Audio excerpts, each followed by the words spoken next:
په تدبیر چې د کوټې سوري بنه کې دا تقدیر دی چې به دغه کوټه ساسي نو چې ناکامه شو نو بیا په قسمت باندې ور واچو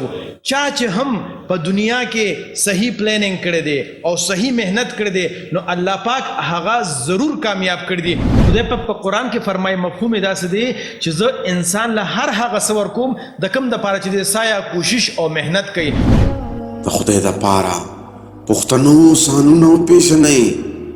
ستاسو دپاره خو به ځان له پیغمبر نه راځي.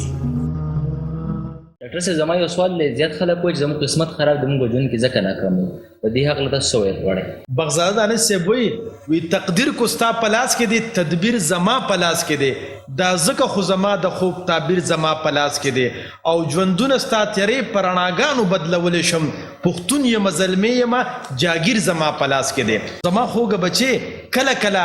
مونږه صحیح پلانینګونه کو صحیح مهنت نه کوو نو چې ناکامه شو نو بیا په قسمت باندې ور واچو چا چې هم په دنیا کې صحیح پلانینګ کړی دی او صحیح مهنت کړی دی نو الله پاک هغه ضرور کامیاب کړی دی نو مونږ به ولې ناکامه کوي.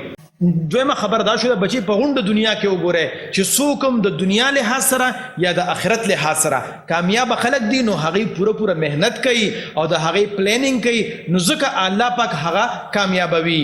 او یو بل شاعر وایي په تدبیر چې د کوټې سوري بنه کې دا تقدیر دی چې به دغه کوټه ساسي نو مونږ پلانینګ نه کوو او بیا مونږ یې قسمت مو خراب دی. دویمه خبره دا ده خدای په قرآن کې فرمایي مفهوم یې داسې دی چې زه انسان له هر هغه څه ورکوم د کوم دپاره چې د سایه کوشش او مهنت کوي نو مونږ خو بیا اشرف المخلوقات او د پیغمبر صلی امتیان یو نو مونږ د خو به خامخا راکوي خو کمې دا دی چې مونږ صحیح پلانینګ وکړو صحیح مهنت وکړو او پس د هغې نه په خدای پاک باندې توکل وکړو نو انشاءالله العظیم مونږ به ضرور کامیابه کېږو. ستاسو ډېره مننه صاحب تhank you. خوشحاله اوسئ ودانه بعد اوسئ دوی ستړی شي.